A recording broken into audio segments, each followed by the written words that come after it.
Madame la directrice, Monsieur le Président, cher Président Bertrand, Messieurs les conseillers généraux, cher Patrick, cher Alain, Mesdames, Messieurs, permettez-moi d'abord d'avoir quelques mots de bienvenue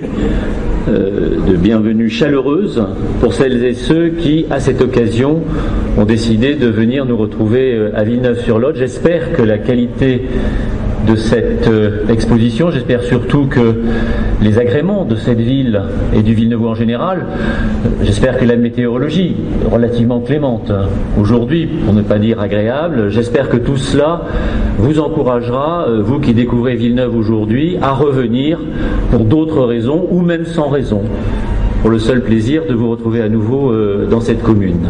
Vous y serez naturellement toujours les bienvenus. Après ces mots de bienvenue, des mots de remerciement. Des mots de remerciement à vous, Monsieur le Président, Madame la Directrice, à vous, chers Christian et Apollette, à vous qui avez permis cette exposition, et j'associe naturellement à cette reconnaissance la mémoire de celui dont vous avez pris la succession et dont je garde bien sûr un souvenir très vif. Merci beaucoup d'avoir permis à la commune de vous accueillir, on l'espère, le mieux possible. Une exposition de philatélie, pour le profane que je suis, nous sommes nombreux d'ailleurs à être profanes en la matière, ce qui prouve l'ampleur du travail que vous avez à faire, mais vous l'effectuez avec enthousiasme. Une exposition de philatélie, pour un profane, est donc toujours quelque chose d'un peu obscur au début. Et pourtant, en passant parmi les plateaux exposés, en bénéficiant de vos explications aux uns et aux autres, on comprend assez bien pourquoi vous êtes en fait si nombreux à éprouver cette passion de la philatélie. Il est toujours difficile de rationaliser une passion, mais pour ma part, j'y verrai au moins deux raisons. D'abord, ceux qui s'y livrent manifestent incontestablement une sensibilité artistique que l'étude ou même le simple examen de quelques timbres permet de comprendre immédiatement. Créer un timbre, c'est faire œuvre artistique. Celle ou celui qui crée un timbre est un artiste. Et ce fut toujours vrai, en France comme à l'étranger.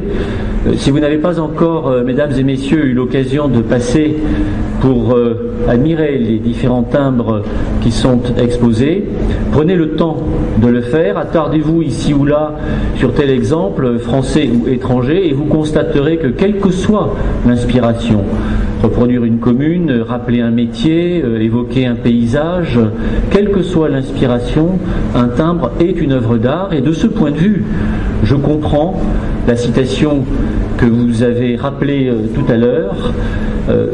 Il est finalement souhaitable que dès leur plus jeune âge, nos jeunes concitoyens soient sensibilisés à l'art en général et pourquoi pas par ce biais-là. Au-delà de la sensibilité artistique, la passion pour la philatélie, c'est aussi une passion pour l'histoire, ou en tout cas pour l'histoire de ce qui, je crois, nous est très cher en France, la liberté. C'est vous qui me le rappeliez, Monsieur le Président, le timbre, la possibilité pour quiconque d'envoyer un courrier à qui lui plaît, c'est en fait l'expression la plus élémentaire de l'exercice d'une liberté, la liberté d'informer, la liberté de dire ce que sont ses sentiments au correspondant de son choix. Il est d'ailleurs assez étrange, c'est vous qui me l'avez appris, et permettez-moi d'en faire profiter d'autres, qui peut-être comme moi l'ignoraient avant aujourd'hui, la création de cette liberté, on ne la doit pas à la République, on la doit à une monarchie finissante, celle de Charles X en 1830, qui d'un coup d'un seul crée 5000 bureaux de poste ruraux et 15 000 postes de facteurs. Évidemment, ne voyez absolument aucun rapprochement entre ce qui s'est passé sous une monarchie finissante avec ce qui se passe actuellement et qui est décidé par les autorités légitimes de notre pays, mais il est vrai que le contraste est saisissant entre un régime qui crée des bureaux de poste en milieu rural et des décisions qui aujourd'hui semblent plutôt aller à rebours de ce qui à l'époque fut perçu comme un incontestable progrès. Je m'arrêterai là dans la glose de cette histoire-là, et puisque je vois certains sourires, il me paraît inutile de m'appesantir. Mais au-delà de ce rapprochement, et chacun m'aura permis, je l'espère, ce petit trait d'humour, au-delà de ce rapprochement, il est incontestable que la création du timbre a permis l'exercice d'une liberté qui s'est affermie avec le temps, que naturellement la République a consacré. Et peut-être faut-il voir dans le nombre de philatélistes autant de personnes passionnées finalement non seulement par cette histoire, mais surtout par ce qu'elle permet de mieux comprendre, précisément cette liberté d'informer.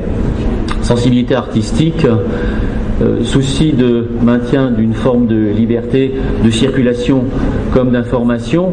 On sait que nos concitoyens à l'époque furent nombreux à jouer avec cela, car avant que le timbre ne soit dû par l'expéditeur, le port était à la charge de celui qui était le destinataire et qui, dit-on, mais c'est sûrement une légende, selon que l'adresse était écrite d'une manière ou d'une autre, décidait d'accepter ou pas, puisque la forme de l'adresse indiquait ou pas l'importance des nouvelles qui pouvaient se trouver cachées à l'intérieur du pli. Donc une forme finalement de civisme aussi, au-delà de la liberté de la sensibilité artistique, une forme de civisme. Voilà ce que le timbre traduit également. On pourrait, j'imagine, à travers cette histoire ancienne maintenant, nombreuse, imaginer d'autres choses, mais comme je ne voudrais pas vous lasser, j'espère que j'aurai l'occasion de continuer plus avant lors d'une autre exposition que peut-être ultérieurement vous déciderez d'organiser à nouveau à Villeneuve, et naturellement alors, en tout cas j'en forme le vœu, avec le concours de la municipalité qui, je le rappelle, est extrêmement fière et heureuse de vous accueillir aujourd'hui. Voilà ces quelques mots de bienvenue à l'occasion des prises de parole dites officielles. Merci encore de tout cœur, Monsieur le Président, Madame la Directrice, cher Christian. Merci de tout cœur à celles et ceux qui ont permis à cette exposition de se tenir et qui, je l'espère, rencontrera le succès qu'elle mérite.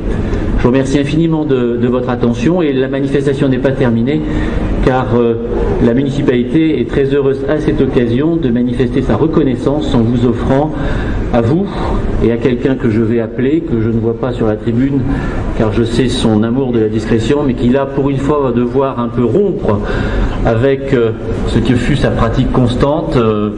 Georges Bas, je vais donc lui demander de venir nous rejoindre, bien entendu. Merci de votre attention.